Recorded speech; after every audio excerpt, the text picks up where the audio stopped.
The African buffalo has killed more hunters than any other animal on the continent. It charges without warning. It remembers faces. It comes back to finish what it started. Leopards avoid it. Lions hunt it in groups and still lose. But there is one creature in the African savanna that walks directly onto this animal's face, climbs into its ears, sits on its eyelids, and the buffalo closes its eyes and lets it happen. That creature is a bird, and what happens between them is one of the most extraordinary relationships in the natural world.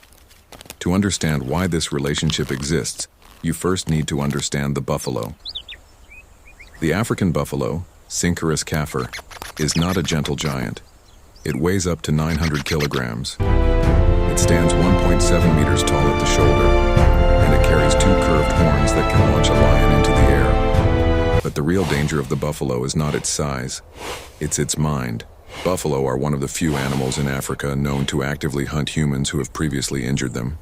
They circle back, they wait, they ambush.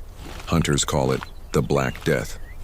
And yet this same animal, feared across an entire continent, will stand completely still while a small bird crawls across its face. Why? Because the buffalo has a problem it cannot solve alone. Living in the African savanna means one thing above everything else. Parasites, ticks, hundreds of them, sometimes thousands. They attach to the softest parts of the buffalo's body, behind the ears, around the eyes, inside the nose, between the legs, deep inside skin folds. Each tick feeds on blood. Each tick carries disease, tick fever, theileriosis, heart water. A heavily infected buffalo becomes weak. Its immune system breaks down. In extreme cases, the parasite load alone can kill a healthy adult. The buffalo cannot reach most of these ticks itself. Its legs don't bend that way. The African buffalo is home to many parasites, tongue can't reach its own including ears. the red-legged Its tail tick, sweeps seen flies but here does fully nothing for ticks engorged with buried its deep in the host's skin. blood. It is a 900-kilogram killing machine that cannot scratch its own ear. And that is exactly where the bird comes in. The oxpecker, Buphagus erythrorhynchus. Two species exist, the red-billed and the yellow-billed oxpecker. Both live almost exclusively on large African mammals. They don't just land on the buffalo occasionally. They live there. They wake up on the buffalo. They eat on the buffalo. At night, they grip the buffalo's hide with specialized feet designed for clinging to moving animals and sleep right there, on the same body they spent all day cleaning. Their beak is unique. Flat, hard, and sharp. Designed specifically for one purpose, extracting ticks from deep inside skin folds. They work systematically, starting from the head, moving back along the body, checking every fold, every wound, every soft patch of skin. One oxpecker can remove hundreds of ticks in a single day, and the buffalo feels it, which is why it stands still, tilts its head, opens its ear canal, and closes its eyes. But here is where the story gets complicated. For decades, scientists assumed the oxpecker relationship was pure mutualism, both animals benefiting equally. Recent research changed that. Studies published in peer-reviewed journals found something unexpected. Oxpeckers were not always closing wounds. In some cases, they were opening them. Researchers observed oxpeckers actively pecking at healing wounds on buffalo and other large mammals, keeping them open, fresh, and bleeding. Why? Because oxpeckers also feed on blood. This means the relationship is not simply a cleaning service.